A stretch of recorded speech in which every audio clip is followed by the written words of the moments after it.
Okay, so we're still just out on the CRF300 Rally, scouting for some lanes, new lanes.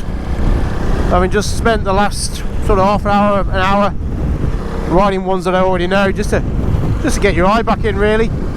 Because I hop from, I guess, different bike to different bike, it just takes you a little while to get used to how each one performs or behaves on the dirt. So it's good just to spend a bit of time just on familiar lanes that you know how difficult they are, what the terrain's like, how long you've got till you get to the end. I'm riding 4th gear, so again pretty tall gear. I don't need that much engine braking, and it gets a bit more interesting here. Okay, so we're into it. Don't know how much you can see. Rock steps, that's what I remember this lane as being about, rock steps. A lot of rock steps. Jesus, a lot of rock steps. And this is really where the CRF's longer travel suspension over something like the Himalayan or the KTM comes into its own. You know, this is what you call a proper trail, this. And the CRF is the proper trail bike for the job. I think if you're buying a CRF just to ride it on the road, you've got so much suspension travel wasted, unnecessary, and all that suspension travel obviously compromises its on-road behaviour. And if you're only riding it on the road, I think you bought the wrong bike, or maybe. But if you plan on doing anything close to this, you've probably bought the right bike. I think there's a bit of snobbishness over the CRF. There always has been since it came out in 2012. People, you know, the true trail riders, the true trail warriors, saying it's too heavy, underpowered, and everything else, and writing it off as they blast around on their 2-stroke enduro bikes. But for me, it is a perfect British trail bike because it can do road stints to get to your trails. It's got long service intervals of 8,000 miles, so you're not always having to worry about servicing it. It's got soft power, so it's not shredding tyres. Do we carry on? Oh, I forget here. Oh, I think we go that way. Okay, so we're just coming up to the second of the new lanes. I've not ridden this one before at all. Always slightly nervous riding a new lane. Oh, thank you, cheers. Just because you just don't know what's in store, really. You can read the contour lines, which is a great way of finding out what lies in store, but you really just have to deal with it as you see it, really. I think for the person who's just bought their first trail bike, adventure bike, and wanting to go green laning, that's the biggest issue. The nerves of finding a lane, and then B, knowing if it's going to be suitable for the bike that you're on. Because if you just bought an Africa Twin or a GS or whatever, you know, and you wanted to try these lanes, it's not the best way, I'll be honest. You know, buying a 250 kilo bike and then going on lanes you don't know the difficulty of, it's just a recipe for disaster. If you have a little slip, you've probably got the wrong tyres on, you've got no technique, no ability to recover the bike if you're in you know, a screwed up situation. I think it's why a lot of people A, put off by trail riding, and B, end up selling trail bikes or their adventure bikes because they simply don't know how to get the best out of them. And I've got to be honest, it is tricky in the UK. The lanes vary so much in difficulty and manageability, and certainly when it comes to weather conditions. Obviously we've had a fair bit of rain. Oh, look at that there. Yeah, I'm not doing a water crossing on my own. Okay, let's have a look at this. Where do we go? I'm assuming it goes straight up. I'm assuming it does. And equally, a tricky lane can soon become easy if it's graded by the farmer, or made more difficult if a 4x4's gone up it, for example. So I've got my weight back here, an engaging lane, let's call it. Second gear, it's quite steep. We've got some washed out camber. I'm trying not to get off the power, I don't want to lose momentum. So I'm just trying to look as far as up as I can. First, I might need grabbed first. clutch in. I'm not match fit, I've got to be honest. I could do better than this, I'd like to think. But that was a bodge up, that was. Let's call that a bodge up. And then obviously you've got the difficulty now getting it going. But yeah, if you got this far on your Africa Twin, it's quite tricky. Not impossible. But you see what I'm doing now, just getting off the bike.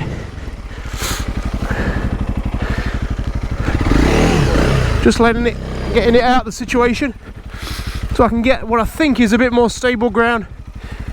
Get back on the bike again. The beauty of that standard suspension is that the seat height, if a tall seat height at this minute would be a hurdle, an issue.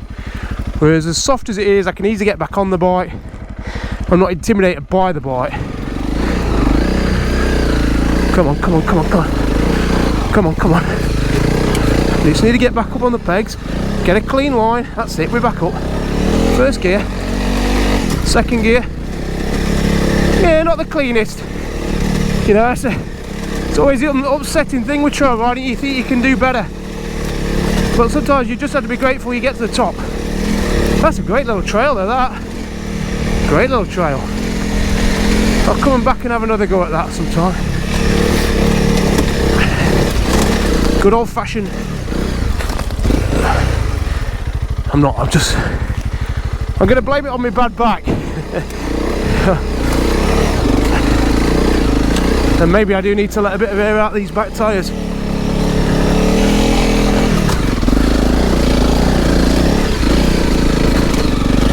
This is a good little, it's a great lane though, this.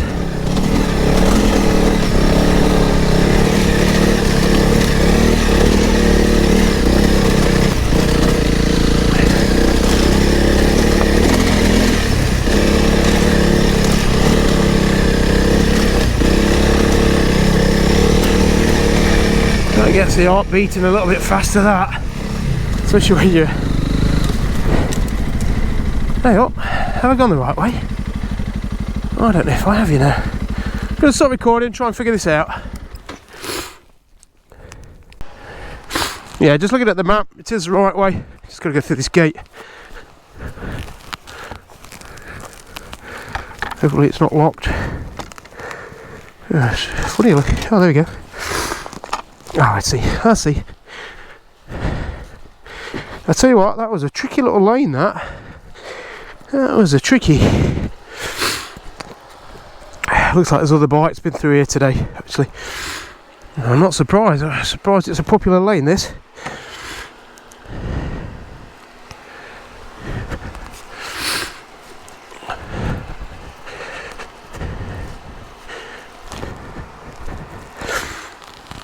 Beautiful countryside though. Beautiful day to be out, isn't it?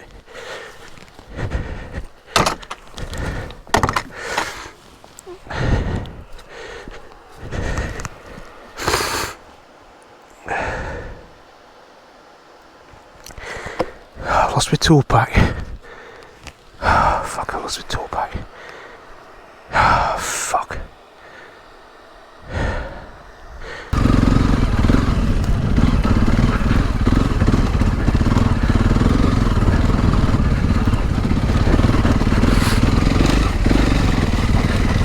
Oh, that's muddy through there.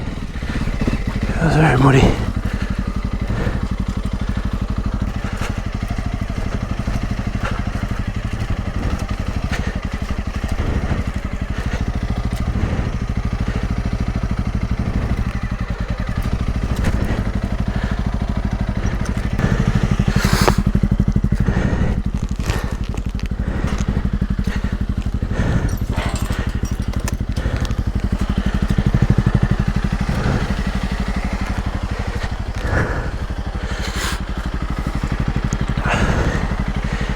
Okay, public byway, new lane. Looks not a bit tight, looks like there's been some bikes. I think I'm following the same path as there's another group who's been down here very recently. Looks to be on trials bikes, so you know, trail bikes but with trials tyres. Oh, this could be a gnarly one. This could be a gnarly one, let's see. Gear in first, get it first.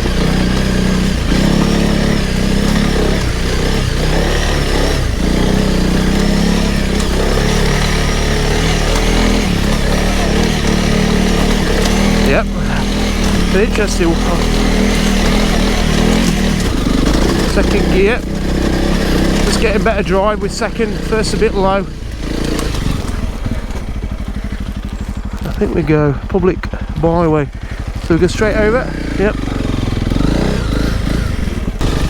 There is a bit of anxiety riding on your own, I've got to be honest. You know, even me, I'm only 5 miles from home, but just that sense of falling off, damaging yourself, damaging the bike.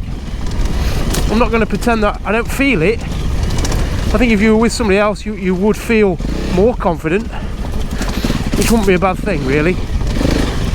You know. That's that one. Nice little lane, that. Let's have a look where the next one leads. Here.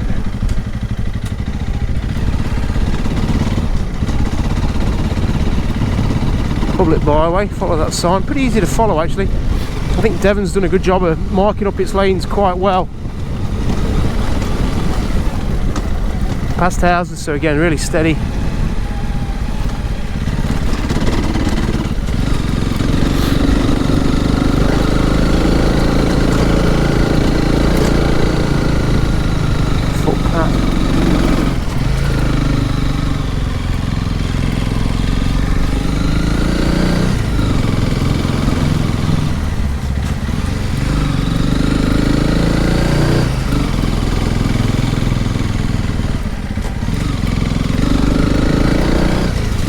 Following my nose a little bit. Hey mate, which way do I go? Through the gate? There's some bloody lanes around here, isn't there? Yeah, I've just done a few up Bishop's Talk now. Bratton Fleming. Yeah. The good one. The one with all the steps. I did the steps one, and then came out of the village, did a right, then a left, and then went up one that were climbing rocky, then got to a farm with 2 gates on it. Yeah, yeah. That was a tricky one. Yeah, it is tricky, yeah. I got up it. Not very prettily, but I got up it. So I've got my TRF map, just Ideal, yeah. Yeah. The new 450 one. It's a 300 Rally. They did a 300. Yeah, it's like they did the 250, and then they just enlarged it slightly to a 300. Yeah. I mean, it's got a lot of, you know, I'm trying to not break the old plastic, but it's all right, you know. Ideal. For around here, well. It's on the road as well. Yeah, because it's like 8,000 mile service intervals as well. So. I did years of it. Nice chap I've just met. I think he must have been a farmer. He used to ride a fair bit himself, but he was that ultimate conundrum of what bike. He's currently got an XT660, but finds it too big for these lanes. He's had crosses, you know, enduro bikes, KTM 950. So he admits he needs 2 bikes, one for the road, one for the trails, and he's not too far wrong. But as I said to him, this CRF, it will do the road almost as well as his 660, not quite, but I'm sort of semi on par, but it'll be much more manageable on the trails. There we go, nice little lane that, actually, quite enjoyed that one. I mean, the beauty of doing the trails is it takes you to parts of your own backyard that you wouldn't otherwise be riding. I'd have no reason to be coming down here otherwise. I don't actually even know where I am. And, but because I'm hunting, scouting for lanes, I'm finding all sorts of nooks and crannies of a place that's I'm only 15 minutes from home, but never been anywhere down here. I've been around this area. I do when I run guide groups out on the posties or on the road. I'll be in this vicinity, but never down this actual little lane. Look at it. It's spectacular scenery. And even if you actually don't ride the green lanes, even if you're a bit nervous or you realise it's not for you, just getting out and doing these kind of back roads is quite therapeutic, really. And less risky, let's be honest. What I've done today, you're putting yourself at risk. If you've got a family and you're self-employed, or you've got people to look after, people depending on you, There's a heck of a risk in doing this kind of riding. It'd be very easy to fall off, as I've done. Break an ankle, break a leg, break an arm, break a wrist.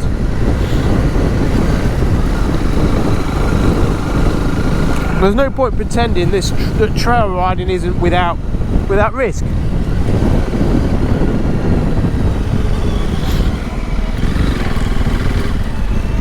So even if you just use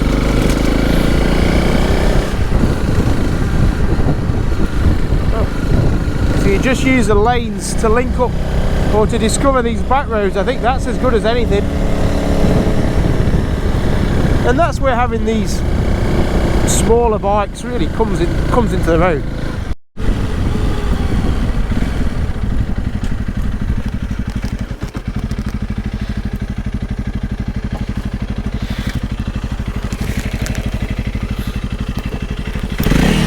Oh, fuck off.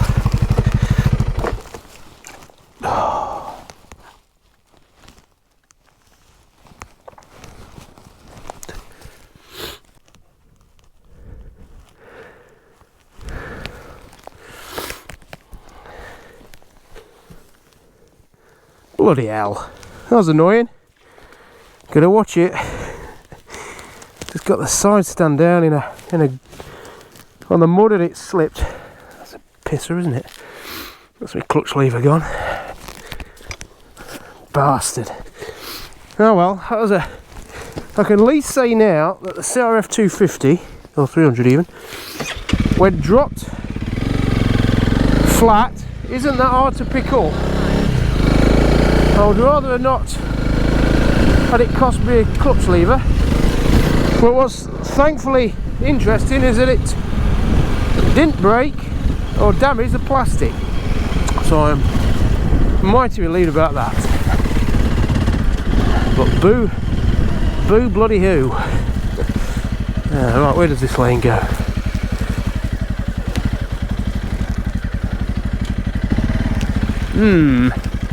I'm going to go straight. I think it goes straight. Let's see. Alright, I'm going to go straight. You can see why people get in trouble, can't you, from going places that they're not meant to be. Because it's not very well marked at all. I don't see... There's no motorcyclists come down here today. I'll give it a go.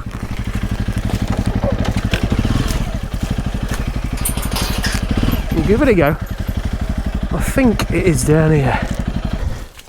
The chap I spoke to back there says the farmer along here is not too happy about people going down it, and sometimes parks his tractor across it. But it's always tricky when it's legal on a map. You've got right away, and that's, you know, that is it. You're legally allowed to be on it, whether people like you there or not.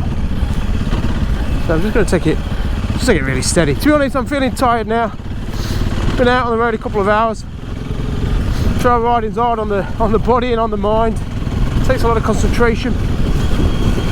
And so it's always towards the end of the day when your bigger accidents tend to happen, just like them with the side stand, you know, just silly error. The next minute, you know, you're on the floor.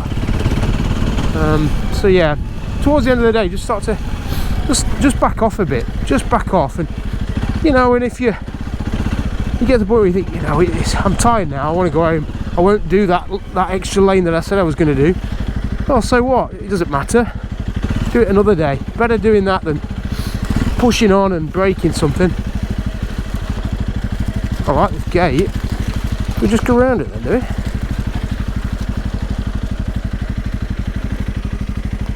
I'm assuming we do. Is there I can't see any.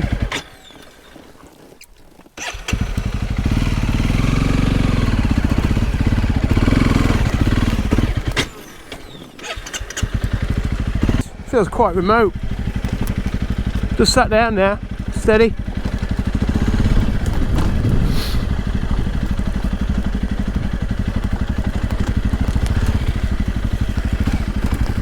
Rocky. The CRF's a good end of the day bike.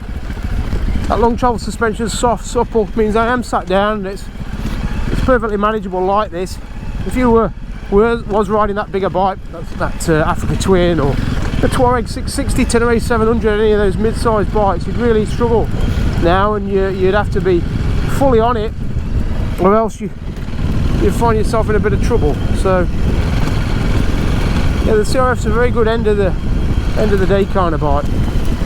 It doesn't matter if you get the 300 or the 250, really. The 250 would do this job, you know, pretty much just as well. I do think there's benefits with the change in gearing of the 300, and it's nice having that little extra bit of poke, but it wouldn't, the 250 wouldn't stop you doing any of this at all. Beautiful little spot though, isn't it? Just really glad I didn't get that bodywork, or it would have been an expensive day out. Right, let's get through this gate and head for home. See you later.